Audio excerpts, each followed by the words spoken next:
entra ali no grupo, tu vai ter uma notificação para autorizar. Isso.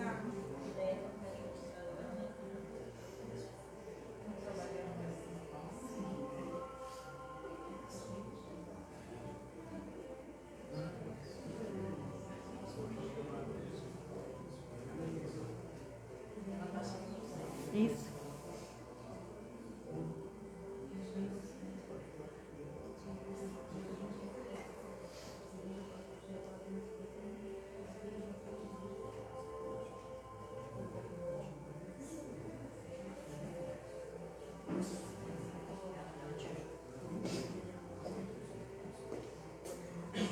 Onde é que eu tenho que te autorizar? Desculpa. Já está transmitindo. Tá permitindo? Não preciso desligar o meu. Não precisa autorizar? Não, faz parte do grupo, né? Sim.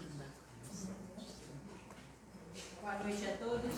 Boa noite. Todos bem-vindos na segunda noite da Semana Espírita. Que todos aqui recebam as bênçãos, que sejam protegidos ao voltar para casa. Né? Hoje a gente vai ter o tema Parábolas do Joio e Trigo. Nós teremos hoje a Iraci de Capão da Canoa, mas devido a esse tempo ela não teve condições de sair de lá, do alagado.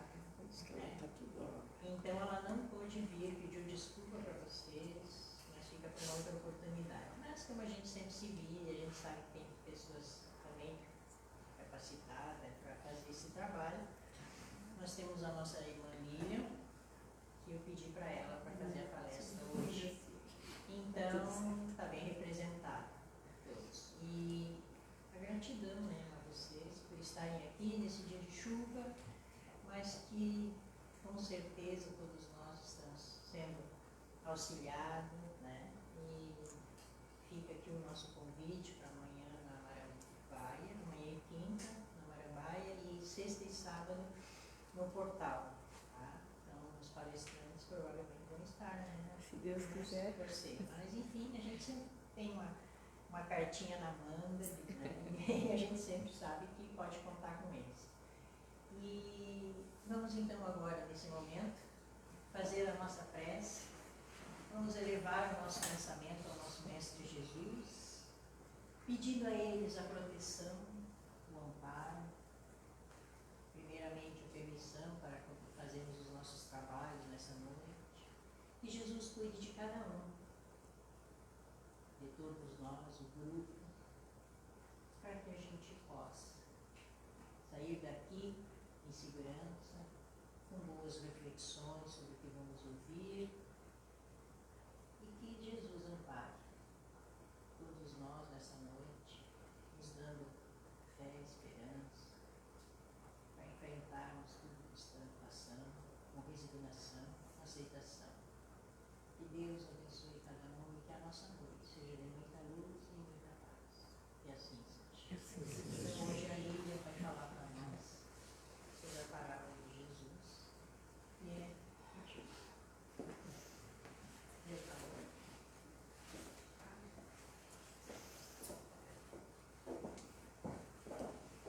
Boa noite a todos. Boa noite. Desculpem quem esperava era assim, não é fácil substituí-la.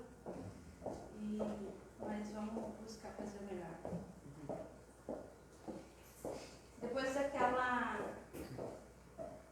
ali na palestra de ontem, do Guilherme, né? Onde ele falou sobre a parábola do semeador. A seguinte parábola, não sei se vocês escolheram de propósito, é a segunda parábola que Jesus conta naquele dia no Mar da Galileia. Ontem ele falou, né, sobre Jesus, que Jesus estava lá à beira do mar e subiu um barco à beira do lago para poder falar para o povo. Ele contou 4 parábolas naquele dia. Né? A parábola do semeador, a do joio, que nós chamamos aqui de joio do trigo, depois do grão de mostarda E por último, uma bem pequenininha sobre o fermento. Depois vou comentar bem lá no finalzinho. Então, só para nós lembrar da parábola do joio e do trigo. Aliás, o nosso irmão Haroldo Dutra nos diz que o certo é a gente falar a parábola do trigo e do joio, porque o trigo foi plantado antes que o joio. Então a parábola nos diz assim: outra parábola propôs-lhe dizendo: o reino dos céus é semelhante a um homem que semeou boa semente no seu campo. Dormindo, porém, os homens, veio o seu inimigo e semeou o joio no meio do trigo e partiu. Quando germinou o ramo e produziu fruto, então apareceu também o joio. Aproximando-se os servos do senhor da casa, disseram-lhe: Senhor, não semeaste boa semente no teu campo? De onde, portanto, terá vindo o joio? E ele lhe disse: um homem inimigo fez isso. E os servos lhe dizem: sendo assim, queres que após sair o recolhamos? E ele lhes disse: ele, porém, lhe diz: não, para que ao recolher o joio, não desenraízes também junto o trigo. Deixai crescer juntos até a ceifa, e no tempo da ceifa direi aos ceifeiros: recolhei primeiro o joio e atai-o em molhos para os queimar. O trigo, porém, e reuni tudo no meu celeiro. Mateus capítulo 3, versículo 24 a 30. Hoje, quando a Cleusa me avisou que a nossa irmã Iracema não vinha, eu passei o dia procurando como eu ia falar sobre isso e encontrei o Haroldo Dutra, né? Maravilhoso como sempre. E eu vou comentar algumas coisas aqui que ele fala sobre essa parábola. Primeiro, ele nos diz assim, aquilo que ontem o Guilherme falou, né? Primeiro foi o Verbo, e o Verbo era Deus. E o Verbo se fez carne, e o Verbo estava com Deus. A gente aprendeu isso como 3 pessoas, né? Como a igreja nos ensina, né? O Pai, o Filho e o Espírito Santo. Mas, na verdade, o Verbo é Jesus. E o Verbo estava com Deus. E o Verbo se fez carne na terra, e o Verbo era Deus. Porque a comunhão de Jesus com Deus era una. Então é como se ele fosse, ele é o representante divino na terra. E Jesus, sendo o Espírito Crístico, e se fazendo homem aqui na terra, ele precisou trabalhar com aquilo que ele tinha naquele momento. Um povo ainda rude, um povo que vivia da agricultura, da religião e da política. Então Jesus, como um profundo sábio, o maior pedagogo que nós tivemos na terra, ele utiliza de parábolas para educar o povo, usando aquilo que eles conheciam. E a parábola do joio e do trigo vem nos mostrar esse profundo amor que Jesus tem por nós, porque o semeador é Ele. Quando nós vamos procurar no dicionário o que quer dizer joio, o joio é uma planta gramínea, né, que ela se infiltra com outras plantas e ela leva fungos, ela contamina, né? No latim, joio é cisânia. E o que é uma cisânia? Já ouviram falar? Cisania? Os mais antigos sabem o que é essa palavra.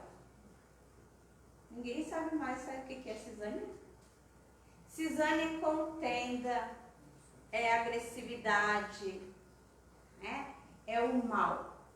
Então Jesus utiliza o joio nessa perspectiva. O trigo, a semente dele, o joio, o mal. E isso é maravilhoso porque ele diz aos seus trabalhadores, quando eles propõem arrancar o joio do meio do trigo.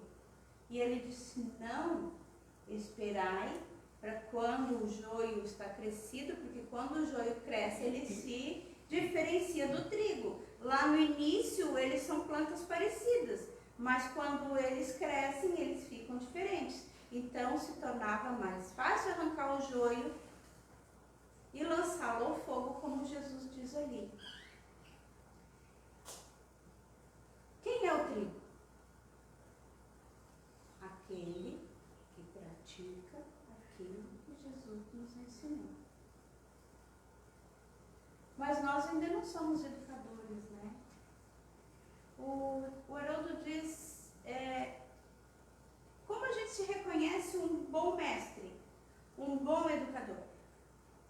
Pelo conhecimento que ele tem? Não. A gente conhece um bom educador pelo amor que ele dedica ao seu aluno. O bom educador é aquele que, ao estar subindo uma escada e ver que o seu aluno está embaixo com dificuldade, ele desce e sobe junto. O bom educador é aquele que faz com amor. Mesmo sendo o aluno mais difícil da sala de aula, ele vai ter a paciência, a tolerância de entender que aquela criança também vai crescer e vai aprender. A maioria de nós, quando fala na separação do joio e do trigo, a gente está pensando já, né? Transição. Nós vamos ficar, e esses que estão aí criando tendel, né? Fazendo cisania, vão partir daqui. Leve engano nosso. Porque nós também já fomos joio. E Jesus sabe, quando ele faz essa proposta, que todos nós temos eternidade para evoluir, para crescer e aprender. É óbvio que nós já tivemos muitas encarnações. E muitas vezes nós não aceitamos o amoroso conselho de Jesus. Não o seguimos verdadeiramente. Basta a gente olhar a nossa história para ver. Hoje nós condenamos aqueles julgadores da Inquisição, né? Aqueles que crucificaram Jesus, aos doutores da lei. Quem sabe nós não éramos eles? Quem sabe nós não éramos os inquisidores? Eu vou contar um fato, a gente nunca conta o que acontece no nosso trabalho mediúnico, mas nós recebemos um irmão que foi abandonado por nós. Ele se referiu a nós, trabalhadores do grupo Espírito Orais do Diário, em que uma encarnação nós o abandonamos e ele foi queimado na fogueira. Quer dizer, nós aprontamos alguma coisa, nós não sabemos o que foi, ele não entrou em detalhes, mas nós nos demos bem e o acusamos. Talvez a gente o entregou para a Inquisição. E aí ele nos fala assim: eu consegui olhar vocês com outros olhos quando um dia vocês atenderam a minha mãe aqui amorosamente. O amor dedicado naquele momento para aquela mulher que foi a mãe dele, tocou ele profundamente. E ele então buscou ser socorrido e a mudança. E Jesus sabe que nós temos essa capacidade e que um dia, mais cedo ou mais tarde, nós podemos nos transformar de joio em trigo. E nós temos a eternidade e a paciência amorosa desse professor que é Jesus, nos aguardando, nos oportunizando a cada encarnação novas experiências para que a gente possa crescer e acordar para o bem. Nós não fomos criados para o mal, nós fomos criados por Deus espíritos simples e ignorantes, sem conhecimento do bem e do mal. E fomos colocados num corpo físico para que a gente fosse desenvolvendo essa nossa capacidade de amar. É óbvio que lá no início, quando eu vivia nas cavernas e eu precisava caçar para me alimentar, que eu precisava me proteger de outros agressores, eu agredia. Mas eu estava engatinhando. Mas nós fomos, no decorrer, evoluindo. Outros irmãos não aproveitam tanto as oportunidades que lhes são dadas, né? E caem em erros maiores. Mas Jesus nos orienta que nós não devemos julgar, porque nós também já fomos assim. Então nós não devemos nos colocar ali como ceifadores de joio, porque quando acontece alguma coisa, quando acontece um crime sim que mexe com toda a comunidade, o que a gente diz? Ah, tem que ter pena de morte, ah, tem que matar, porque essa criatura não pode estar no meio da sociedade. Nós nos colocamos no lugar de ceifadores de joio. Na verdade, não estamos sendo melhores que aquele que comete um crime porque ainda é ignorante. Nós não temos paciência. Nós queremos ver, acordar amanhã e que o mundo esteja totalmente transformado. Mas o tempo divino não é assim. Se nós formos ler lá na Gênese, no finalzinho da Gênese, Kardec nos diz que não irão acontecer grandes catástrofes que vão tirar metade da população da Terra, vão desencarnar. Não. O progresso se dá de uma geração substituindo outra geração, e é assim que o nosso planeta vai progredindo. É óbvio que quando nós passamos muitas e muitas e muitas encarnações e não queremos ouvir o chamado amoroso do Mestre, a dor vai chegar. Porque o nosso planeta é governado por uma lei, a lei de causa e efeito. Ou seja, as sementes que eu planto, eu tenho que colher. E quando nós não aprendemos amorosamente, a dor nos chega. Eu ouvi o Haroldo contando uma história de uma pessoa que ele conhece, que era um alcoólatra. E que a família fez de tudo para ele, mas ele não aceitava que ele era um alcoólatra. Porém, ele ficou doente, chamado amoroso do Mestre. Ficou doente, foi ao médico, início de cirrose. Aquilo já deu um baque nele, mas mesmo assim, o vício era mais forte. A filha estava grávida e o bebê nasceu. E ela, um dia, chorando, lhe disse: pai, eu te dei um neto e eu quero um avô para o meu neto. Eu quero que o meu filho tenha as lembranças de um avô, como eu tenho boas lembranças dos meus avós. E aquilo mexeu profundamente com ele. Aquela criança foi a solução amorosa que a vida enviou para ele, largar a bebida. E ele largou, e olha que ele tomava 3 litros de uísque por semana. Né? E assim Jesus faz conosco. Enquanto nós teimamos em ser joio, a vida vai nos oferecer soluções dolorosas. E elas vão vir, nós querendo ou não. E nós vivemos preocupados com o sofrimento. Todo mundo diz: eu não quero sofrer, eu tenho medo de ficar doente, a gente tem medo de morrer, a gente tem muitos medos.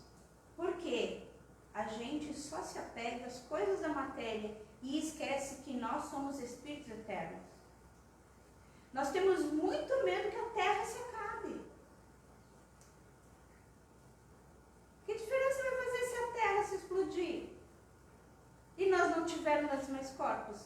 Nossa vida verdadeira é espiritual. Essa aqui é temporária.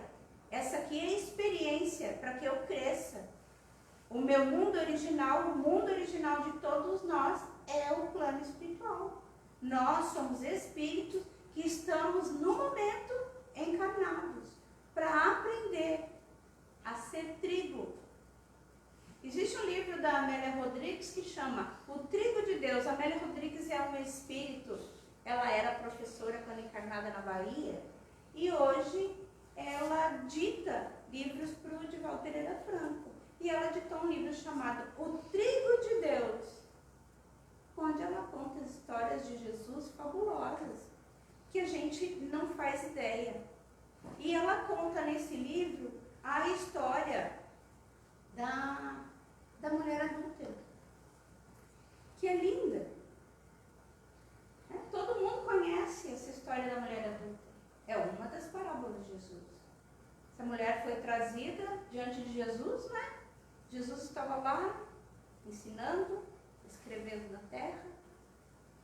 Jesus não deixou nada escrito, mas lá no Evangelho diz que ele estava escrevendo na terra. E aí, ele foi querido, né? A lei diz que essa mulher deve ser apedrejada. E Jesus levanta a cabeça, olha para cada um. E ele estava escrevendo na terra. E diz, aquele que tiver sem pecado, atire a primeira pedra. E todos eles viram o que Jesus estava escrevendo na terra. Porque Jesus, profundamente, conhecia cada um daqueles. E ele escreveu o nome e o seu maior pecado.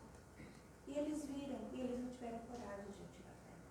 Isso a Amélia Rodrigues nos conta nesse livro, O Trigo de Deus. Então, Jesus é profundo conhecedor da nossa intimidade. Ele é o governador desse planeta. Ele estava aqui no início. Ele é o verbo, porque a palavra dele criou esse planeta, junto com os espíritos siderais, os engenheiros cósmicos. Jesus já era Jesus quando esse planeta foi criado. Mas ele veio junto de nós, lá na Galileia, num tempo onde a ignorância era muito maior que hoje. E ele se deixou desencarnar naquela cruz, para nos exemplificar. Ele nos deu a lição de amor até o final. Quando chegou a última ceia, em que Judas chegou até ele, ele disse para Judas, que queres tu? E ainda diz, apressa-te e vai fazer o que você tem que fazer. E lá naquele momento da cruz, lá no livro Boa Nova, Humberto de Campos nos conta que no momento da crucificação, lá no finalzinho, na agonia, uma pleiade de espíritos de luz chegaram ali para consolá-lo. O perfume se espalhou pelo ar e um muito luminoso se aproximou de Jesus e chegou bem pertinho da boca de Jesus e Jesus lhe disse algumas palavras e aquele espírito saiu célere. Você sabe onde ele foi? Recolher Judas que acabava de se suicidar. Jesus desencarna e vocês acham que ao desencarnar ele foi visitar Maria, sua mãe? Ele passou 7 dias nos lugares mais tenebrosos, consolando Judas, que estava derrubado pela culpa. Jesus não quis arrancar Judas, que era um joio, que era ainda ignorante, que não tinha entendido a missão do Mestre.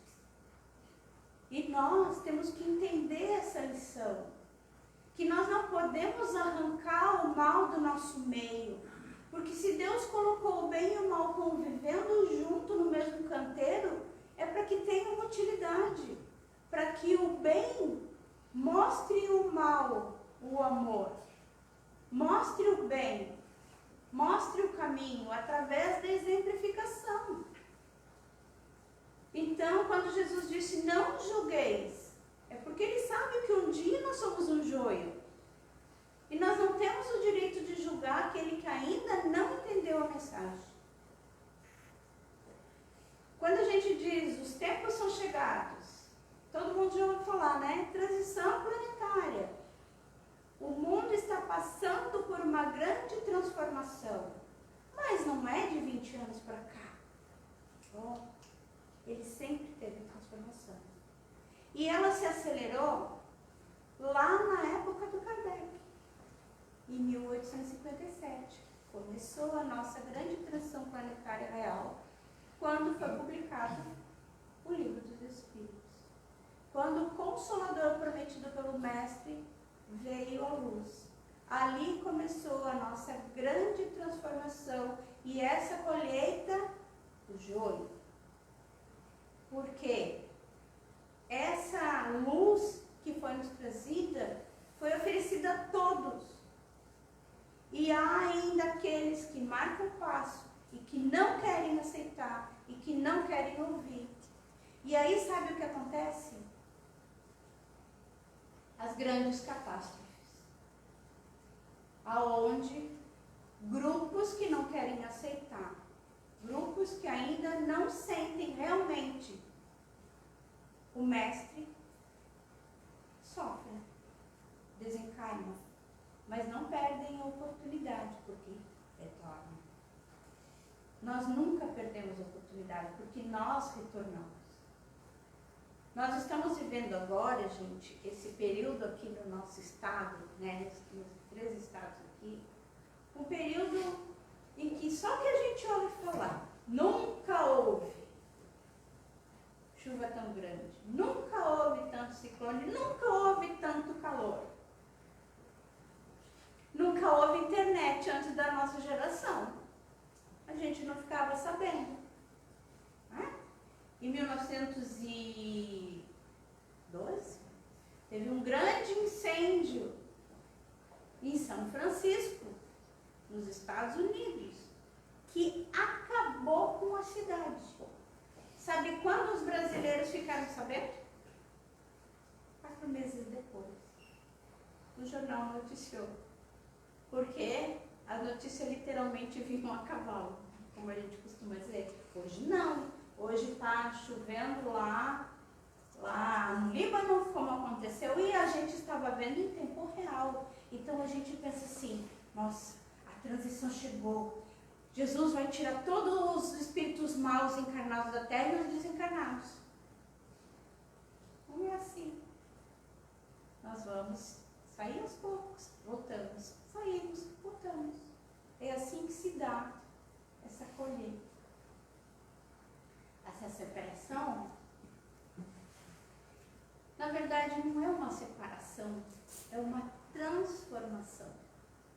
Porque todos os dias nós temos oportunidade de fazer essa transformação amorosa. Lá no livro,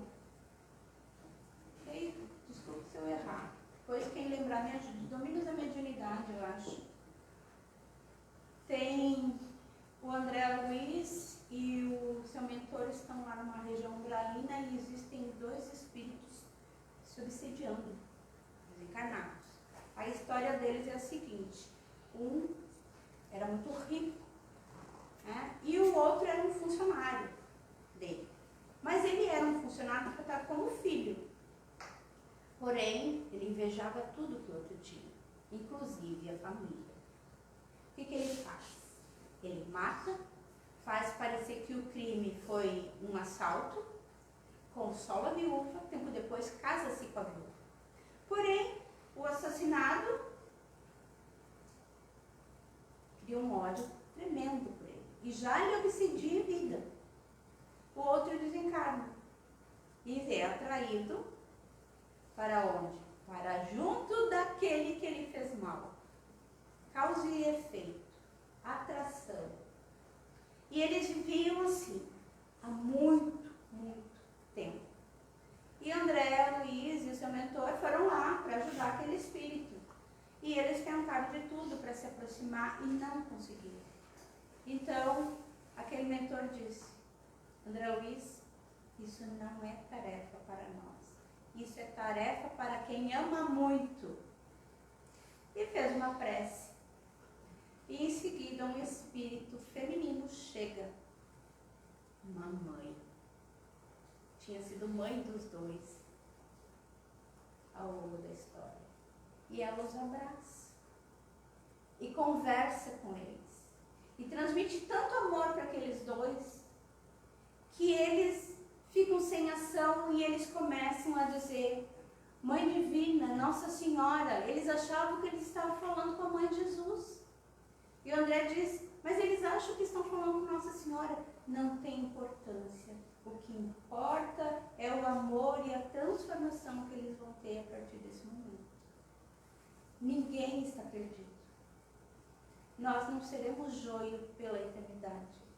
Nós somos destinados a ser trigo e a plantar os ensinamentos do Mestre aonde a gente for. Nas nossas ações, nas nossas palavras, nos nossos pensamentos. Nós temos que começar em algum momento. Se nós não queremos ficar para trás, nessa transformação que o nosso planeta está passando, vamos buscar a nossa transformação moral, que é a proposta do Mestre.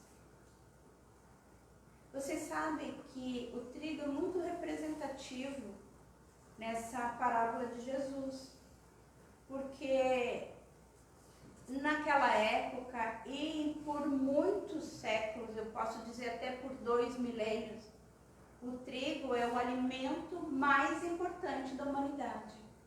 Não existe nenhuma nação do mundo, nenhuma etnia no mundo que não utilize o trigo, que não faça o pão, que é o alimento. Por isso, Jesus é o nosso alimento, Ele é o trigo. E nós temos que fazer que esses ensinamentos que Ele nos trouxe frutifiquem. Frutifiquem, nós precisamos crescer. Não tenhamos medo do que está acontecendo, do mal que anda entre nós. Sejamos exemplos de amor, sejamos exemplo de paz. A paz que nós queremos no mundo tem que nascer dentro de nós. E nós só podemos ter paz quando nós encontramos o divino dentro de nós. Sem isso, nós temos um vazio muito grande. Vocês sabem que a gente ouve falar que a depressão toma conta do mundo. E é verdade, gente. É o mal do nosso século. Não é só do nosso, porque lá no Evangelho segundo o Espiritismo, capítulo 5, tem um tratado sobre a melancolia, que era o nome que se dava à depressão. Já tinha naquela época. Mas nesse momento em que a gente vive, aqui assoberbado de informações, numa era que a gente está ligado 24 horas em aparelhos, a gente não se desliga, a gente não tem mais tempo para ler, não se tem tempo mais para conversar. Se senta-se à mesa para um almoço, está todo mundo com o celular. Vão marcar uma janta com um amigo, vão para um bar, vão para qualquer lugar. Todo mundo no celular. Aqui, ó. Tá falando com o amigo, às vezes aqui, o amigo está na frente. Nesse momento, a gente está sobrecarregado e a depressão cresceu muito.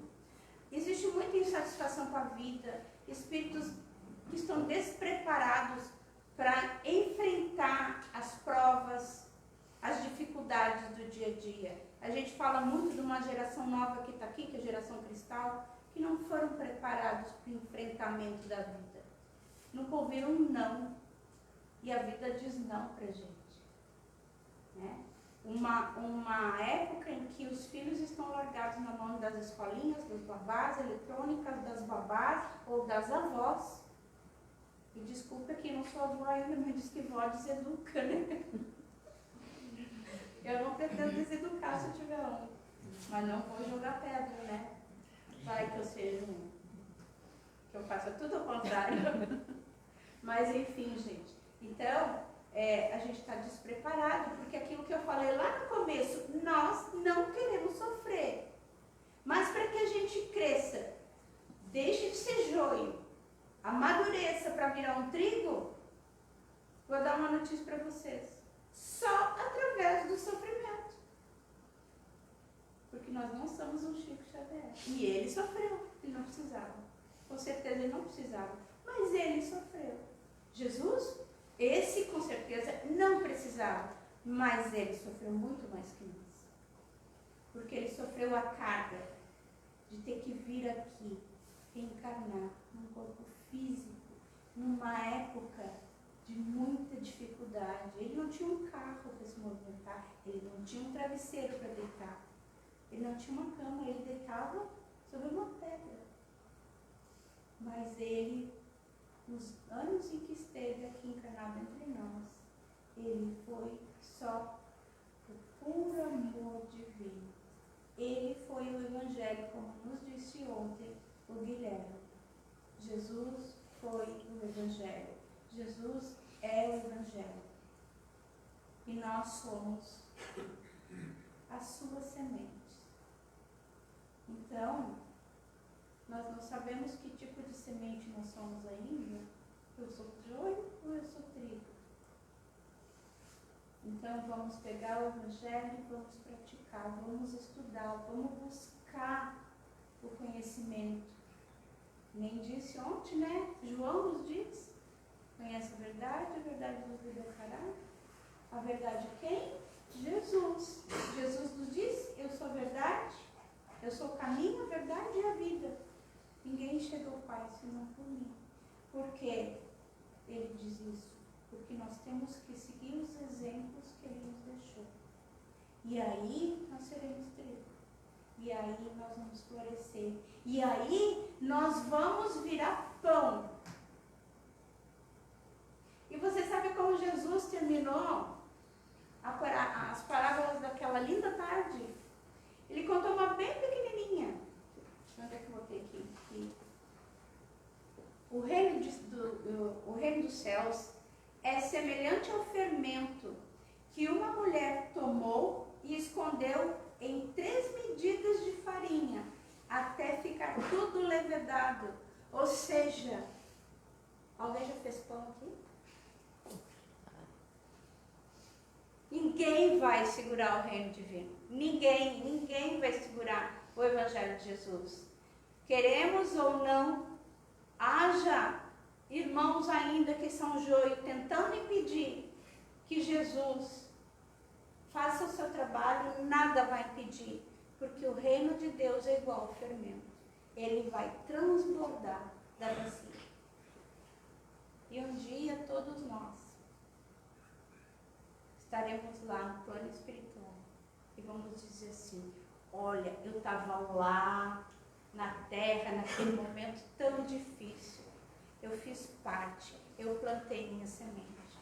Então eu desejo que todos nós possamos ter no nosso coração esse sentimento e seguir o Mestre, para que a gente possa se transformar no trigo realmente. Eu agradeço a atenção. Desculpe se vocês tinham expectativas com a Iraci, né? Eu tinha porque ela é maravilhosa quando ela fala. Também é. Mas eu não. Também é maravilhosa. Não, nem perto. Um dia a gente chega lá, né? Quantas encarnações vão ter ainda? Mas eu fiz com amor, gente, tá? De última hora, né? Porque eu tive que ouvir eu vi hoje o Haroldo o dia todo, para que eles pudessem dar um socorro. Agradeço o Haroldo Dutra, né? E agora vamos encerrar, vamos fazer a nossa prece e vamos aproveitar, né, agora para receber essas energias.